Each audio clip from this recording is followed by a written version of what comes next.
Buenos días, hermanos. Estamos disfrutando de la presencia de Dios en este lugar, porque la palabra nos menciona eso, que alguien más grande que este templo está aquí, y ese es Dios, con nosotros aquí para animarnos, para exhortarnos, para consolarnos, para alimentar nuestra alma con su palabra, que es lo que deseamos cada vez que estamos aquí detrás del púlpito, deseando que Dios nos hable a nosotros, los que predicamos, y a través de nosotros también a los que están esta mañana congregados aquí para adorar y exaltar el nombre de nuestro Dios.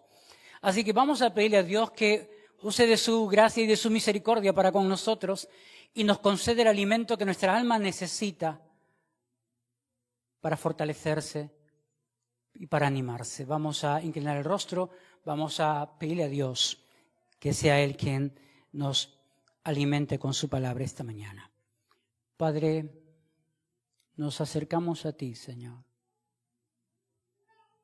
reconociendo que tú eres Rey soberano sobre toda tu creación.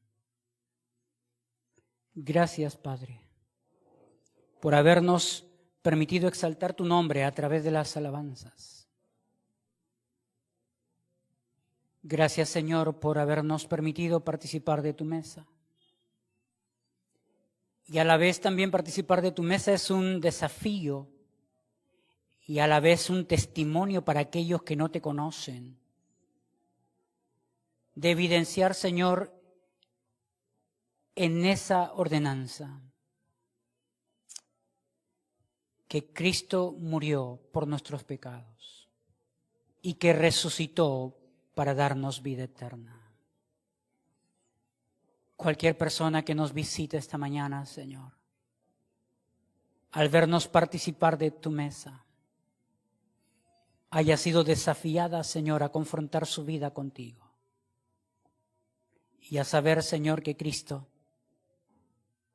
con los brazos abiertos está esperando para que pueda ser también uno de sus hijos, uno de los hijos de Dios. Como dice tu palabra, Señor. Aquellos que reciben a Jesús, que creen en su nombre, tú les has dado, Señor, la potestad de ser hechos hijos de Dios. Yo quiero suplicarte, Señor, que tú uses mis labios esta mañana, Dios. Por favor, Señor, ten misericordia de mí, Señor. Permite, Señor, ser sensible a la voz de tu Espíritu Santo, guiándome, Señor, en la meditación de tu palabra, Dios. Yo, como mis hermanos, necesitamos ser alimentados por ti, Señor. Por favor, Dios, ten misericordia de nosotros. En el nombre de Jesús te damos gracias. Amén. Amén.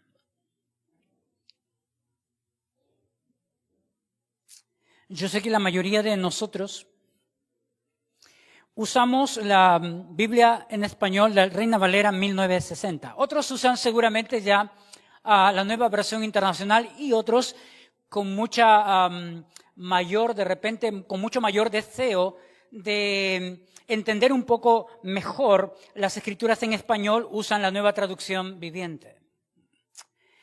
Pero como muchos han dicho, todas esas Biblias que tenemos hoy en día, después de la versión 1960, casi se convierten en interpretaciones más que una transliteración literal de lo que fue los idiomas en lo que fue escrito el Antiguo Testamento y el Nuevo Testamento. Por eso, queriendo de alguna manera saber si realmente la traducción en español tenía alguna diferencia con la traducción en el hebreo en el cual fue escrita el Antiguo Testamento, en este caso el capítulo 7 y específicamente los versos 11 en adelante, fue escrito en arameo. Hay 2 capítulos del libro de Esdras que fue escrito en el idioma arameo, que era el idioma de los caldeos, de los medo-persas, y también mitad del libro de Daniel.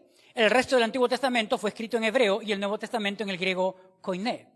Por lo tanto, cuando uno hace va a los idiomas en los cuales la Biblia fue escrita, encuentra algunas diferencias. Y yo quisiera que ustedes, yo hice a manera de ejercicio, y los desafío a todos, a manera de ejercicio que también puedan intentar de repente con un interlineal, donde tiene allí los versículos en el idioma hebreo y debajo está la transliteración de cada palabra, para que ustedes vean si se ajusta exactamente a lo que tenemos en el idioma español. Pero permítanme algunos ejemplos a manera de introducción para que todos podamos desafiarnos en el estudio de la palabra de Dios. Por ejemplo, verso 11, ustedes tienen en su Reina Valera allí, dice: esta es la copia de la carta que dio el rey Artajerjes al sacerdote Esdras, escriba versado en los mandamientos de Jehová y en sus estatutos a Israel. Ahora escuchen lo que es una traducción más literal de lo que es el verso 11. Y esta es la copia de la carta que dio el rey Artajerjes a Esdras, el sacerdote escriba de las palabras de los mandamientos del Señor y de sus estatutos sobre Israel. ¿Se dan cuenta? Hay algunas pequeñas diferencias en la traducción. Verso 12, Artajerjes, rey de reyes, a Esdras, sacerdote y escriba, erudito en la ley del Dios del cielo, paz. Ahora escuchen, verso 12, Artajerjes, rey de reyes, a Esdras, el sacerdote escriba de la ley del Dios del cielo, perfecto y sabio. Perfecto y sabio. Esas palabras perfecto y sabio, la Reina Valera lo toma como la palabra erudito. Erudito. ¿Se dan cuenta entonces cómo hay un trabajo por hacer para intentar más o menos a la luz de una mejor transliteración del idioma al español, uno puede entender mucho mejor? Un ejemplo palpante es el verso 14. Miren el verso 14, por ejemplo. Dice lo siguiente: porque de parte del rey y de sus 7 consejeros eres enviado a visitar a Judea y a Jerusalén, conforme a la ley de tu Dios que está en tu mano. Ahora, ¿qué entienden cuando ustedes leen el verso 14? Lo que se entiende naturalmente sería lo siguiente: que el rey Artajerjes y 7 consejeros mandaron a Esdras para Jerusalén, para averiguar lo que pasaba en Jerusalén, ¿verdad? Esa es la idea que uno tendría, que el rey Artajerjes y 7 consejeros emitieron una orden para que Esdras vaya a Jerusalén y mire cómo está Jerusalén y Judea. No es así. La traducción sería la siguiente: de parte mía eres enviado tú y mis consejeros. Lo que Artajerjes está diciendo es: Esdras, tú vas, pero vas a ir con 7 personas de mi confianza, de mi entorno, para que puedan evaluar a la luz de la ley que tú conoces, de la ley del Dios del cielo, evaluar cómo está Jerusalén y Judea. ¿Me dejo entender? No lo manda solo, lo manda con 7 personas de la confianza del rey Artajerjes. ¿Se dan cuenta que hay una diferencia muy grande allí?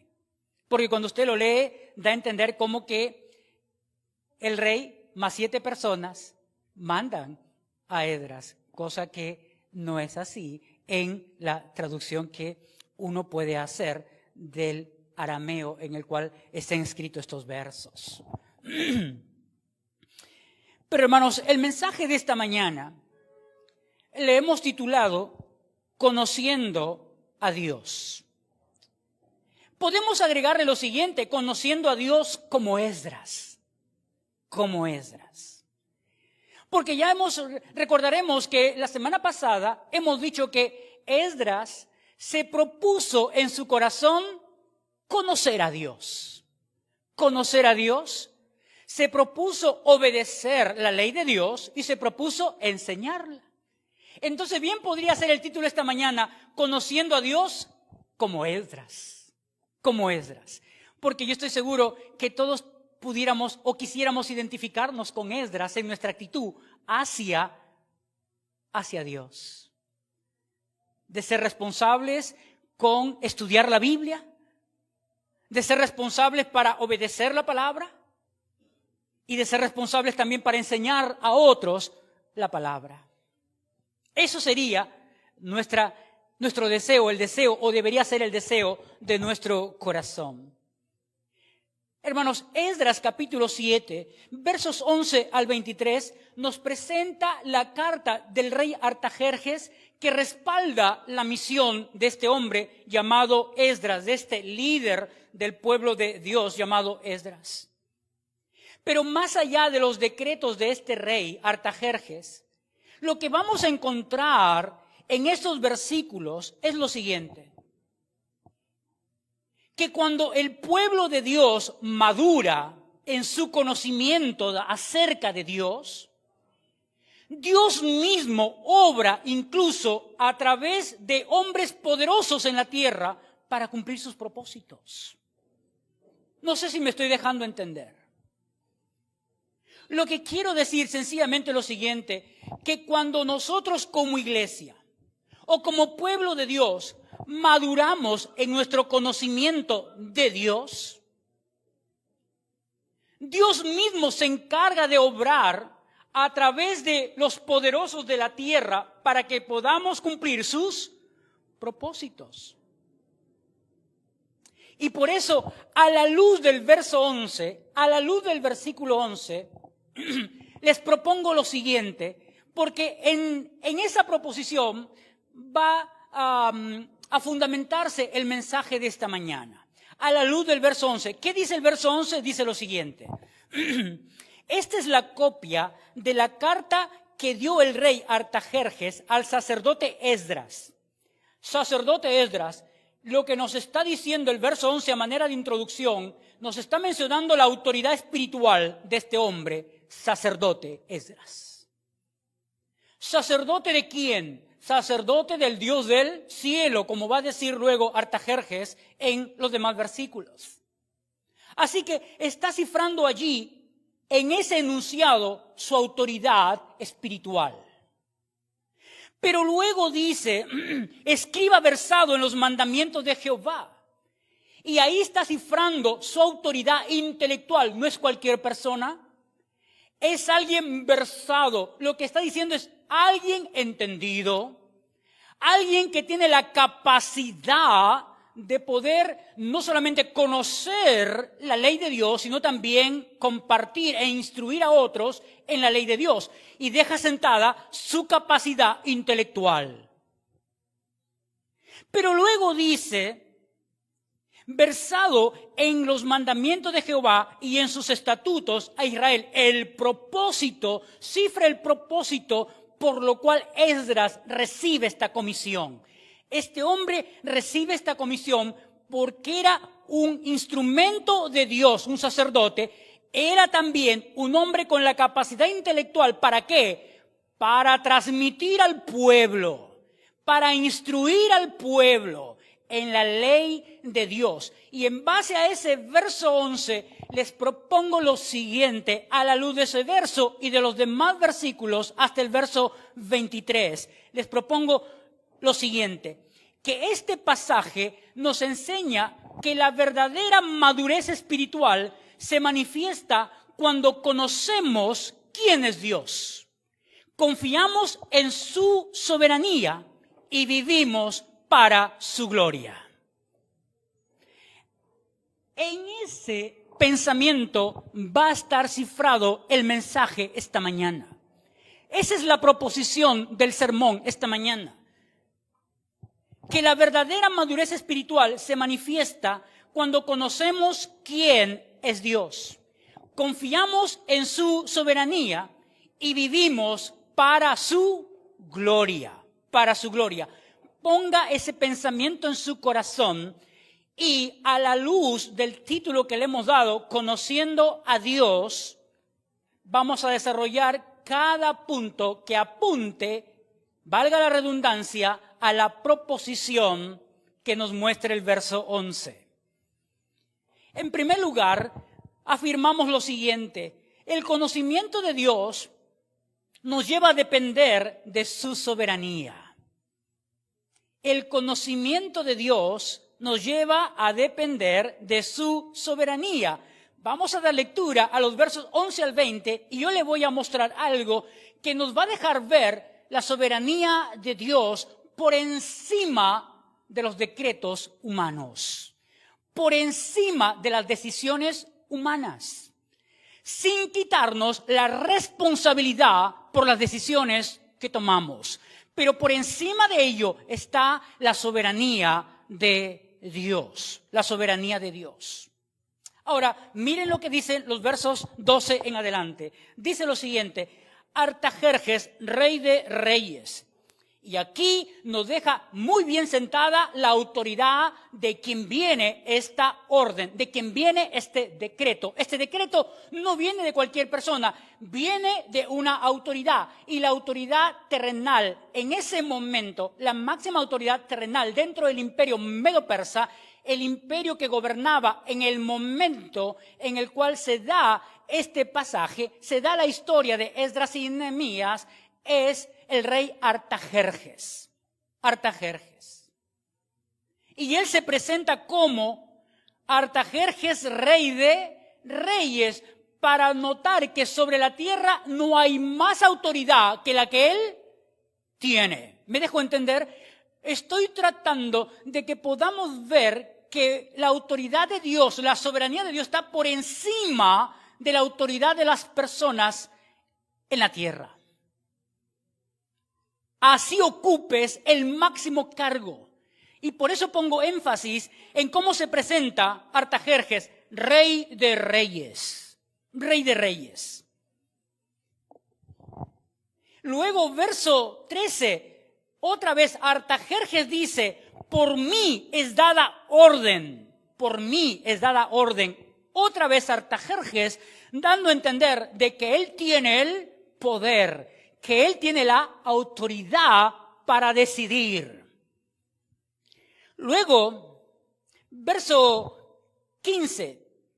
Y a llevar la plata y el oro que el rey y sus consejeros voluntariamente ofrecen al Dios de Israel, como si fuera una decisión sencillamente del rey, como si el rey estuviera tomando una decisión sencillamente que tiene que ver nada más con su autoridad y su voluntad. Versículo 17. Comprarás pues diligentemente con este dinero becerros, carneros y corderos con sus ofrendas y sus libaciones, y los ofrecerás sobre el altar de la casa de vuestro Dios, la cual está en Jerusalén. Está dando a conocer lo que él desea que Esdras haga. Otra vez está sentando su autoridad. Lo estoy haciendo para que podamos notar muchas veces que nosotros nos intimidamos frente a las autoridades humanas. Y nos sentimos menos por lo que ostentan de poder y de autoridad. No estoy diciendo que debemos sublevarnos contra ellos, salvo que contradicen la palabra de Dios en cualquiera de sus acciones, no importa. Y por eso muchos han dado su vida como ofrenda a Dios cuando han tenido que ir contra algo que contradice la Biblia, por más que venga orden de quien venga.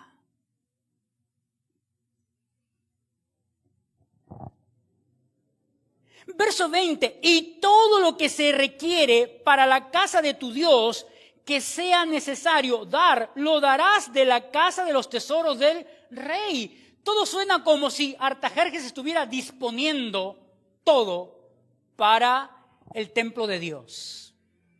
Y parecería ser que sencillamente es la autoridad de un hombre sobre las cosas de Dios.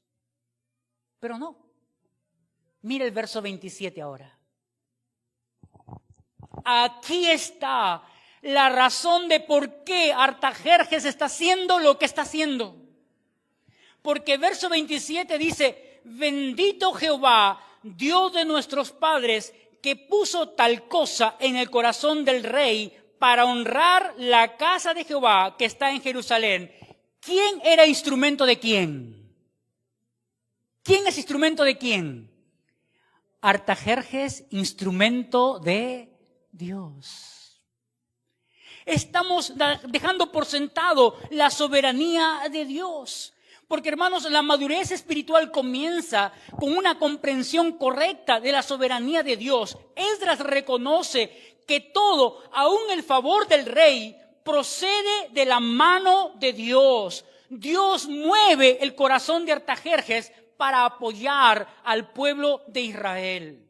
Así que el creyente maduro ve a través de los acontecimientos humanos la mano invisible del Dios soberano.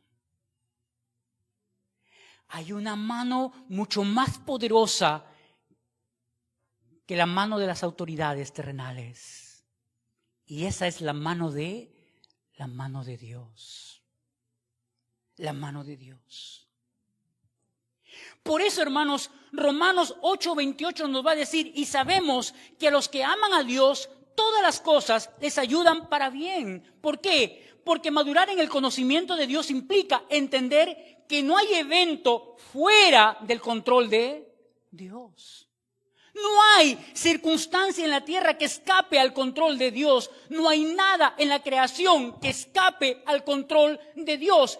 Eso no significa que Dios le quita al ser humano responsabilidad sobre sus acciones. Las decisiones que tú tomas, tú eres responsable y las consecuencias tienes que asumirlas por tus decisiones, pero por encima de ello está la soberanía de Dios. Porque así sean malas tus decisiones, terminan confluyendo en los propósitos eternos de Dios.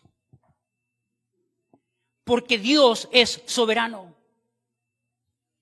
Por eso es que el salmista decía lo siguiente: porque yo sé que Jehová es grande y el Señor nuestro mayor que todos los dioses, porque lo que Jehová quiere lo hace en los cielos y en la tierra, en los mares y en todos los abismos. El profeta Ezequiel decía lo siguiente: y sabrán todos los árboles del campo que yo Jehová abatí al árbol sublime. Levanté al árbol bajo, hice secar el árbol verde e hice reverdecer el árbol seco. Yo, Jehová, he dicho, yo lo haré. Dejando por sentado que Dios es soberano, que nada puede ir contra los propósitos de Dios, absolutamente nada. Que no hay circunstancia en tu vida que sea una casualidad. No hay casualidades en nuestras vidas. Nada es al azar en el mundo en el cual Dios nos ha puesto, nada.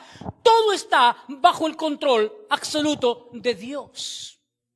Dios sostiene su creación, Dios dirige los hilos de la historia y el hombre es responsable de sus acciones. Sus acciones terminan confluyendo en los propósitos de Dios. John Owen, un puritano del siglo XVII, escribió lo siguiente: el conocimiento de la soberanía sostiene el alma en la calma, cuando el mundo parece moverse. Escucha bien, el conocimiento de la soberanía de Dios o la soberanía divina sostiene el alma en la calma, cuando el mundo parece moverse. Hermanos, obviamente, en el tiempo en el cual regresan los judíos exiliados, el primer grupo que regresa en el 538 a.C., regresando con Zorobabel y regresando con Yeshua, lo hace a través de un decreto de un rey llamado Darío, o llamado Ciro, de un rey llamado Ciro. Viene el primer grupo. Y cuando viene ese primer grupo, viene también con recursos que el rey también le da, para dejarnos ver la soberanía de Dios. Cuando vuelve este segundo grupo al mando de Esdras, 70 años después del regreso del primer grupo, también Dios mueve la voluntad de un rey como Artajerjes y también los manda con recursos. Para notar que aunque todo parezca difícil, en las manos de Dios no. En la soberanía de Dios no. Hermanos, nosotros estamos pasando por momentos donde parece que nada es estable.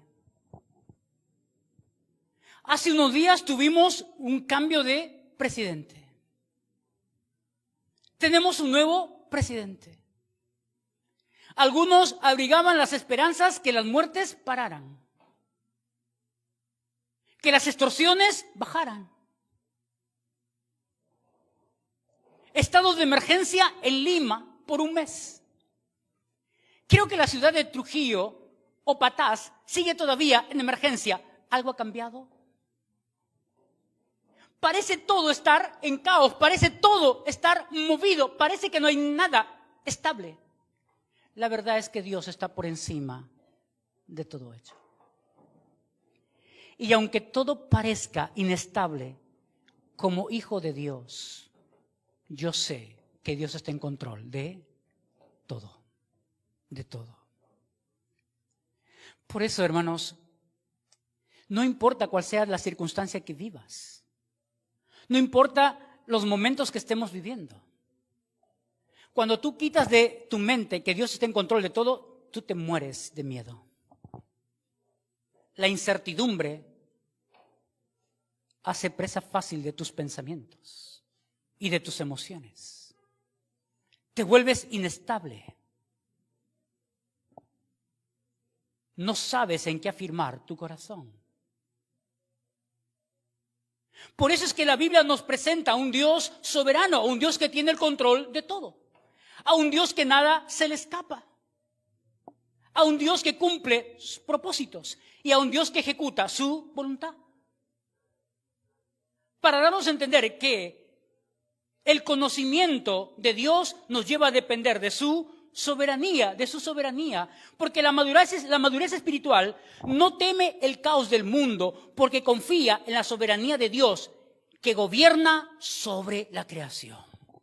Dios está gobernando sobre la creación. No tenemos temor de lo que pasa en el mundo hoy en día.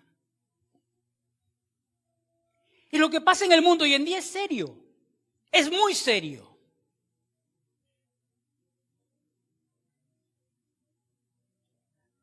Porque hay pocos lugares donde hay tranquilidad. Más son los lugares donde hay aflicción. Pero por sobre todo ello, el llamado que nos hace Dios es a confiar en que Él tiene todo bajo control. Que nada escapa a su soberanía. ¿Cómo aplicamos este primer punto, hablando del conocimiento de Dios, nos lleva a depender de su soberanía? Bueno, creo que la aplicación es la siguiente. Tenemos que aprender a ver la providencia de Dios. Y usted se preguntará, esa palabrita, ¿qué significa esa expresión providencia de Dios, pastor? Cuando hablo de la providencia de Dios, hago referencia a lo siguiente.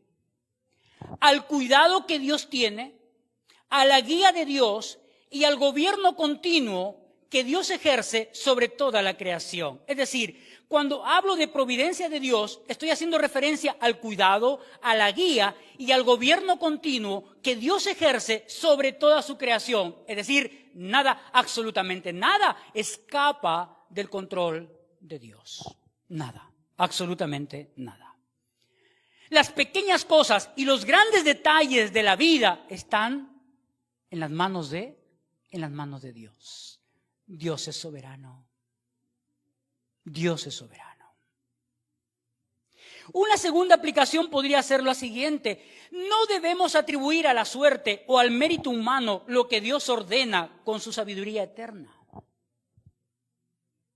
No hay suerte, no hay casualidades, hay decisiones que Dios tiene. Cosas que Dios ordena con su sabiduría. Porque nada es al azar en el mundo en el cual vivimos. Nada. Una tercera aplicación sería lo siguiente. Debemos descansar en el hecho de que servimos a un Dios que mueve corazones, que abre puertas para cumplir sus propósitos. Un Dios que mueve corazones y abre puertas para cumplir sus propósitos o su propósito. Hermano, donde Dios te ha puesto, en el lugar que Dios te ha puesto, no temas. Estás ahí porque Dios te puso en ese lugar. Y estás ahí porque algún propósito Dios quiere con tu vida.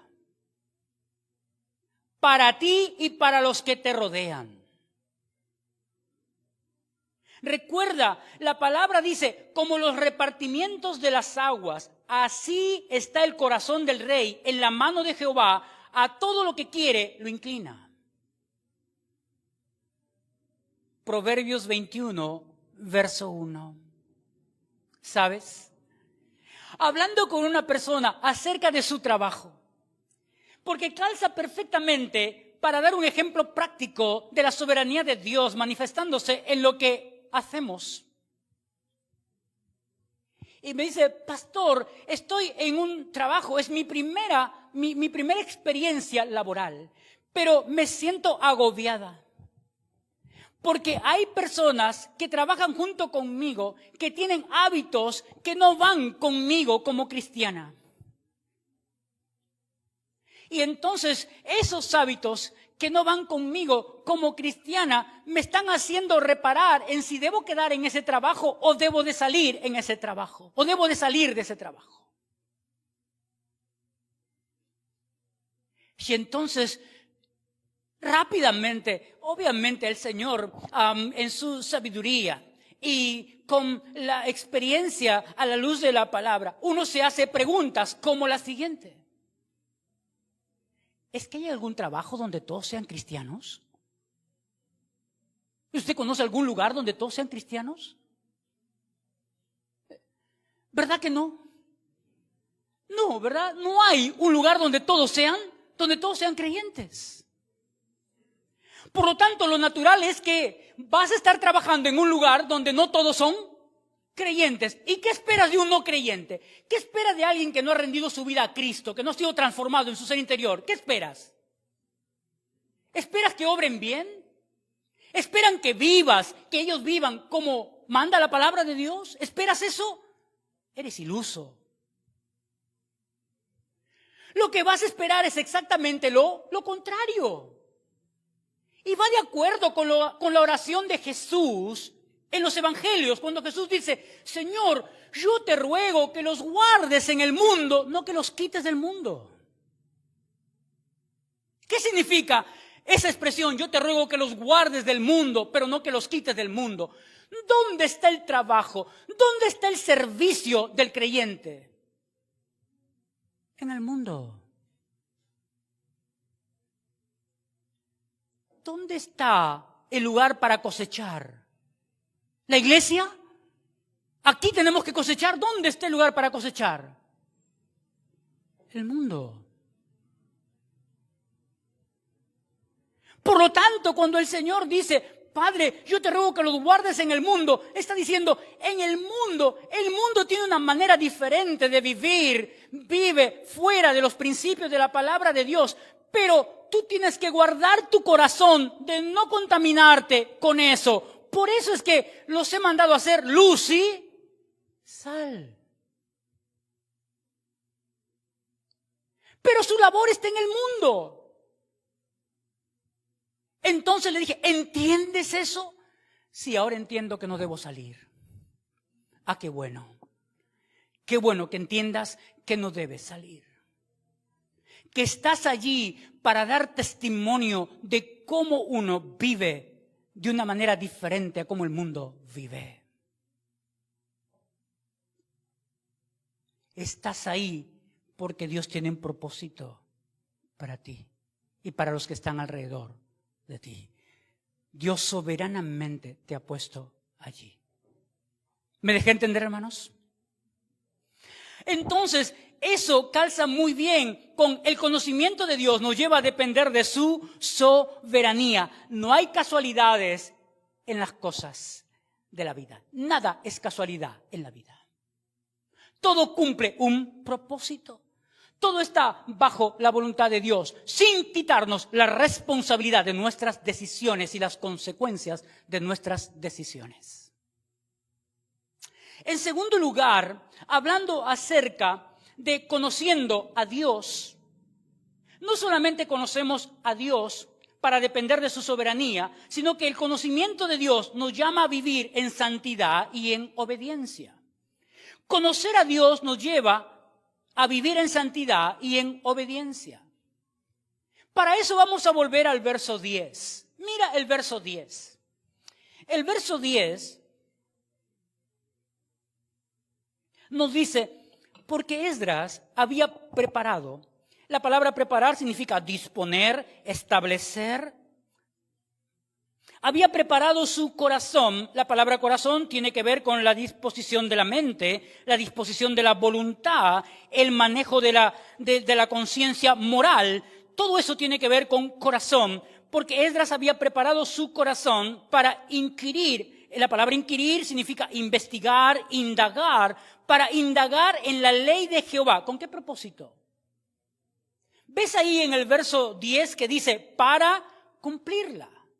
Y luego dice para enseñarla en Israel sus estatutos y sus decretos. Hermanos, Esdras era un hombre que se propuso obedecer a Dios. Y cuando uno obedece a Dios,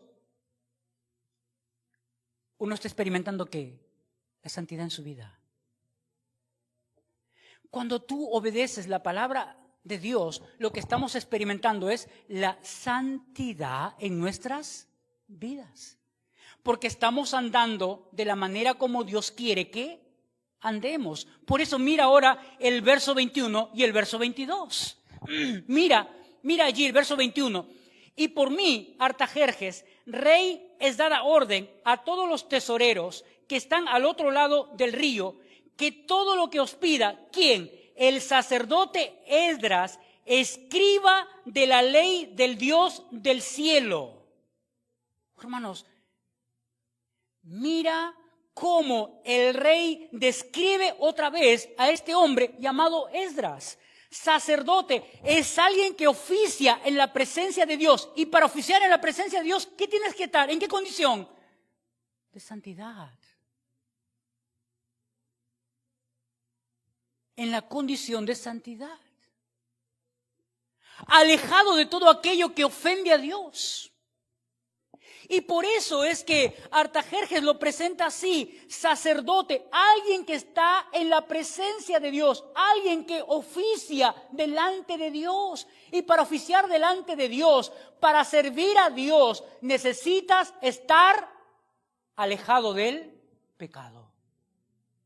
Alejado de todo aquello que ofende a Dios.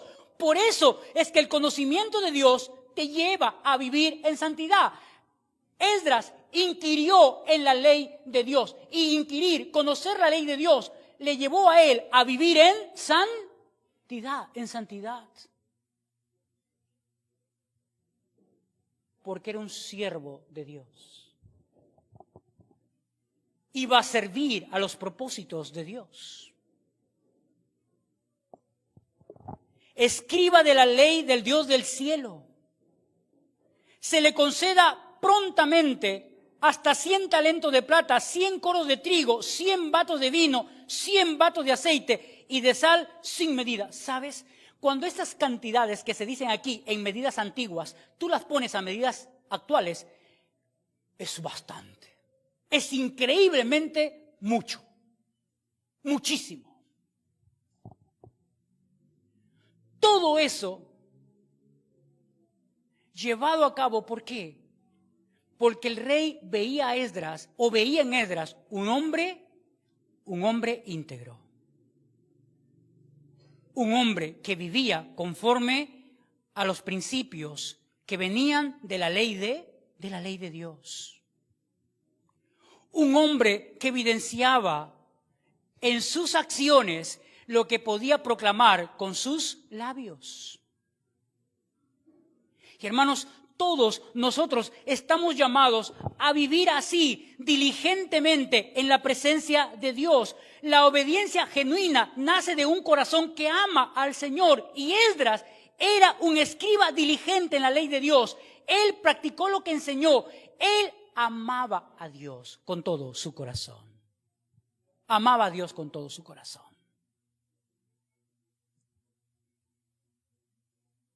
Pedro nos recuerda lo siguiente: como aquel que nos llamó es santo, sed también vosotros santos en toda vuestra manera de vivir. Porque, hermanos, la madurez espiritual no consiste en acumular información, sino en reflejar el carácter de Dios. Madurez no es igual a información. No. Puedes conocer mucho de la palabra de Dios, pero no vives nada de la palabra de Dios. Así que conocimiento no significa madurez. Acumular información no significa madurez. Madurez espiritual, entonces, no consiste en acumular información, sino en reflejar el carácter de Dios. Por eso, Richard Baxter, un puritano del siglo XVII, dijo lo siguiente: el estudio de la verdad debe convertirnos en mejores hombres. Si no, el estudio es vano. ¿Entiendes? El estudio de la verdad te debe llevar a ser un mejor hombre. Si no, el estudio es vacío, es hueco, no tiene sentido. No tiene sentido. Porque el conocimiento verdadero de Dios produce obediencia. Esdras fue bendecido no porque sabía, sino porque vivió conforme a lo que conocía. Por eso es que inquirió en la ley de Dios y dice, para obedecerla. Y obedecer la palabra de Dios significa vivir en santidad. Y cuando uno vive en santidad, está listo para servir a los propósitos de Dios. Si no, es una ofensa a Dios. Es grave cuando alguien sirve a Dios o está tratando de hacer algo en las cosas de Dios, cuando su vida dista mucho de la santidad que Dios manda a cada uno de los que le sirven. Por eso, hermanos, Santiago 1:22 dice lo siguiente: pero sed hacedores de la palabra y no tan solo oidores, porque se engañan a vosotros mismos. ¿Entiendes?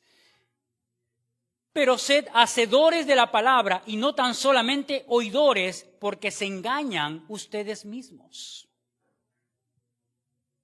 El llamado del Señor no es simplemente a escuchar, sino que lo que escuchamos y lo que aprendemos debemos llevarlo a la práctica. Debemos vivir lo que aprendemos, debemos vivir lo que escuchamos. Por eso, a manera de aplicación, esta mañana podemos decir lo siguiente: pregúntate, ¿mi conocimiento de la palabra me está llevando a mayor santidad o solo a mayor información? ¿Hacia dónde nos está llevando conocer las Escrituras? ¿Nos está llevando a mayor santidad o solo a mayor información? Porque, hermanos, ¿sabes? El cerebro puede crecer mucho en información, pero la vida sigue estando deformada. Y eso no cumple los propósitos de Dios. Para nada. Por eso es que tenemos que preguntarnos, tenemos que nosotros mismos hacernos esta pregunta que no es agradable para nosotros. No es agradable porque es una pregunta reflexiva. ¿Mi conocimiento de la palabra me está llevando a mayor santidad o solo a mayor información? Porque, hermanos, ¿sabes? Cuando empezamos a estudiar el libro de Esdras, encontré un pasaje que me llenó muchísimo de temor, mucho de temor. Y está en Segunda de Crónicas, capítulo 36 y el verso 16.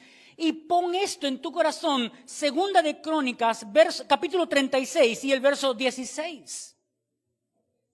Y escucha lo que dice aquí: mas ellos hacían escarnio de los mensajeros de Dios y menospreciaban sus palabras, burlándose de sus profetas. Es decir, Dios está diciendo, el pueblo, mi pueblo, tuvo profetas, tuvo palabra de parte mía.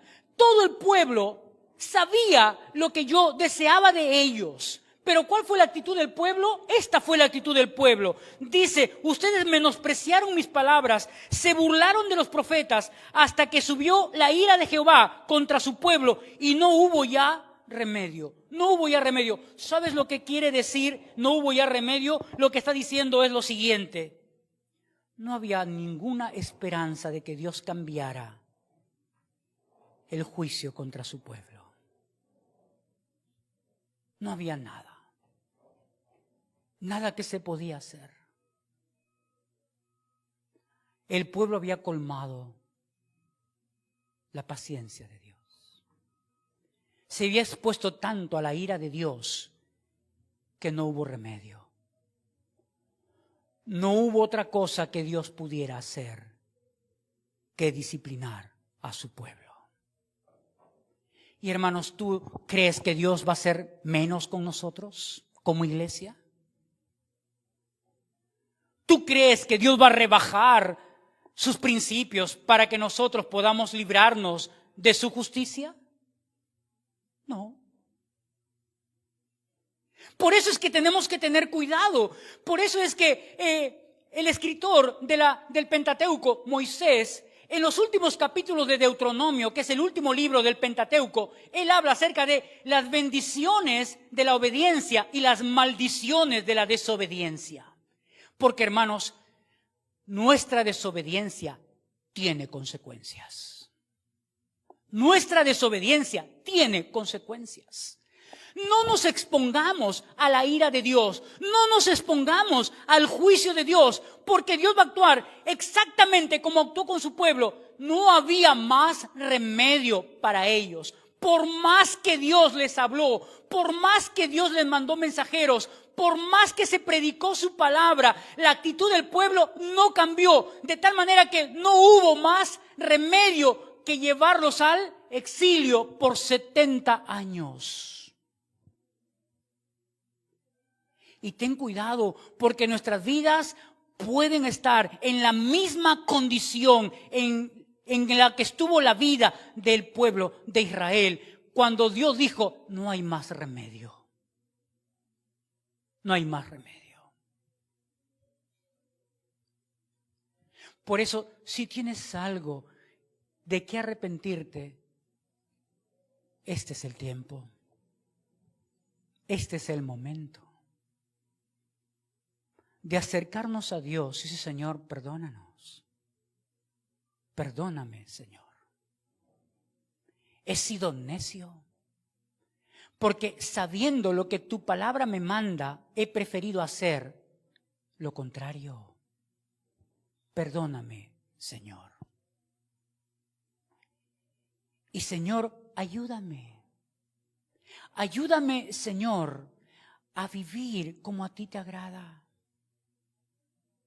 Pon en mí, Señor, todo aquello que yo necesito para fortalecer mi ser interior, a fin de que yo pueda, Señor, amar tu palabra y obedecerte.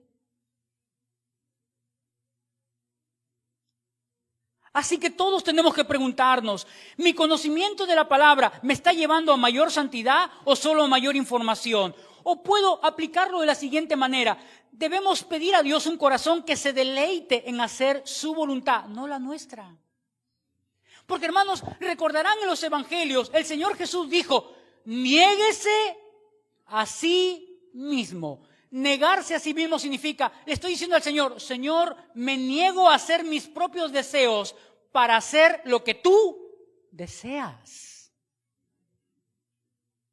Me niego a mí mismo, me niego a mis deseos para asumir lo que tú deseas. Y el Señor dijo, todo aquel que hace eso, sígame.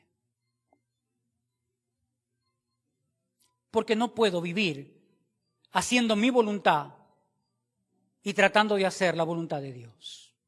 No se puede. Una tercera aplicación de este segundo punto principal sería, debemos de recordar todos que el crecimiento espiritual se mide por la obediencia, no por la cantidad de conocimiento que acumulas. La madurez espiritual, el crecimiento espiritual, se mide por la obediencia, no por la cantidad de conocimiento acumulado. Tenemos que tener presente eso. Conocimiento no es igual a madurez. Obediencia es igual a madurez. Obediencia. En tercer lugar, y para terminar esta mañana, el conocimiento de Dios nos impulsa a servir con propósito y generosidad. El conocimiento de Dios nos impulsa a servir con propósito y generosidad. Mira el verso 23. Mira el verso 23. Mira lo que dice el verso 23. Verso 23 dice lo siguiente: todo lo que es mandado por el Dios del cielo sea hecho prontamente. Prontamente para la casa del Dios del cielo. Pues, ¿por qué habría de ser su ira contra el rey y de sus hijos? ¿Contra el reino del rey y de sus hijos? Mire lo que está diciendo este verso. Este verso está diciendo que Artajerjes fue movido por temor a Dios. E hizo todo lo que hizo por temor al Dios del cielo. Y se puso a su servicio, al servicio de Dios. Y se puso al servicio con generosidad para cumplir los propósitos de Dios. Dispuso casi todo su reino para que Esdras pudiera cumplir con los propósitos de Dios. Mira.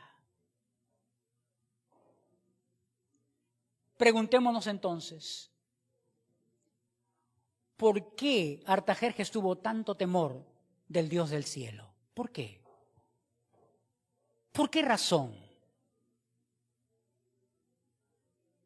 ¿Por qué razón dio todo lo que podía dar y mandó cartas todavía para que aquellos que eran encargados de la tesorería de los lugares cerca a Jerusalén y Judá pudieran disponer los tesoros del rey para que se pudiera cumplir todo lo que Esdras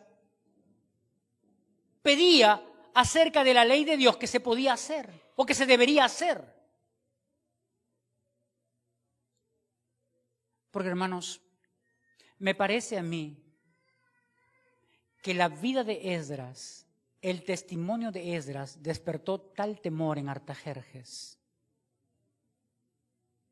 que dispuso todo para que Esdras pudiera servir a Dios, servir a los propósitos de Dios y ofrecer sacrificios en el templo a favor del rey, de su reino y de su familia.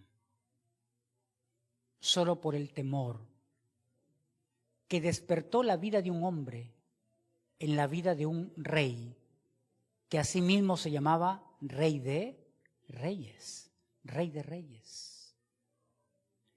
Hermanos, la vida de un creyente, la vida de un hijo de Dios que vive en santidad, despierta esa clase de temor a los que están alrededor suyo. Por eso me parece que fue Spurgeon que dijo que un hombre santo en las manos de Dios es un arma poderosa.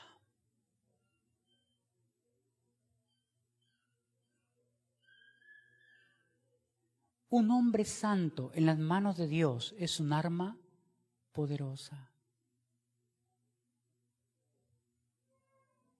Y yo creo que Esdras, los que estaban alrededor de él, podían ver a un hombre santo.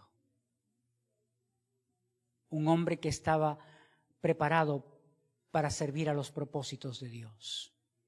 Y por eso es que se dispuso para servir a Dios, despertando temor en un rey que dispuso lo que había en su reino para que el Dios del cielo sea adorado, conforme mandaba la ley del Dios del cielo.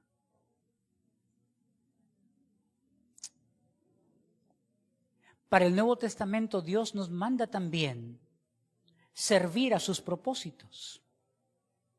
y hacerlo también con generosidad. Recuerde usted que el apóstol Pablo dice: así que, hermanos, os ruego que presentéis vuestros cuerpos en sacrificio vivo, santo, agradable a Dios, que es vuestro culto racional. Es decir, el servicio es la evidencia visible de la madurez espiritual que es invisible. La disposición de nuestras vidas al servicio de Dios. Todo lo que tenemos para servir a Dios, puesto a los propósitos de Dios.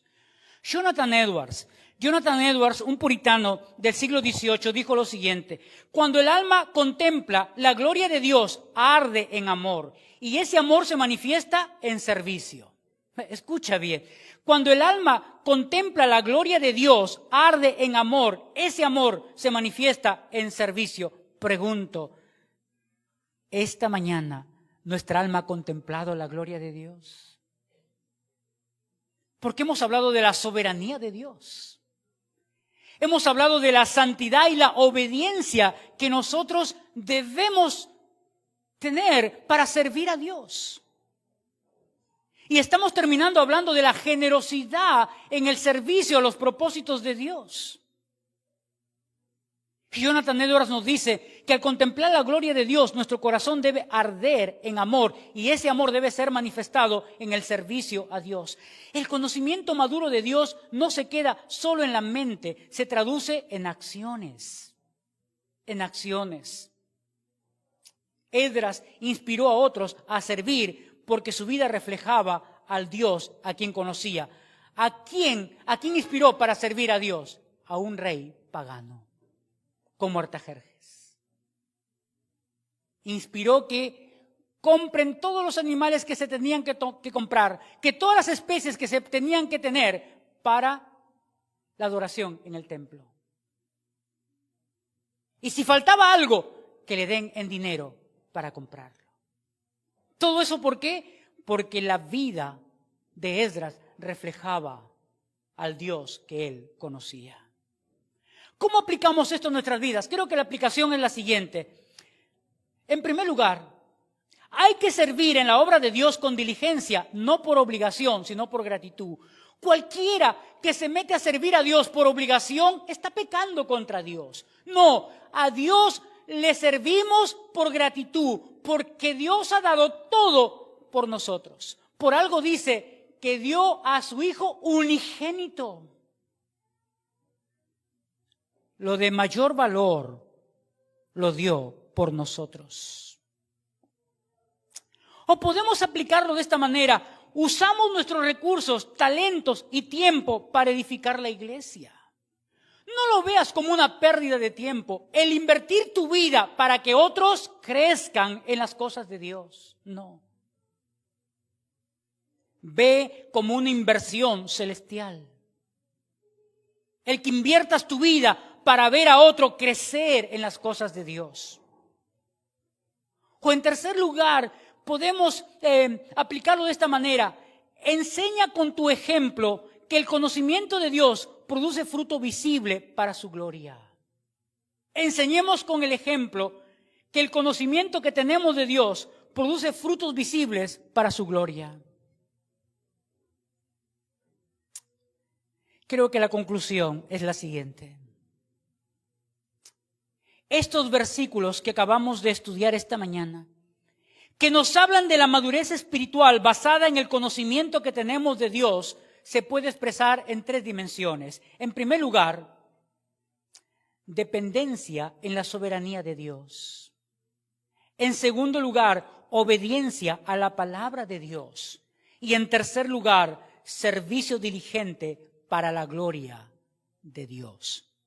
Como el apóstol Pablo diría: hasta que todos lleguemos al conocimiento del Hijo de Dios, a un varón perfecto, a la medida de la estatura de la plenitud de Cristo. Esa es nuestra meta. Esa es la meta en la vida de todo creyente. Llegar a ser como Cristo. Como Cristo.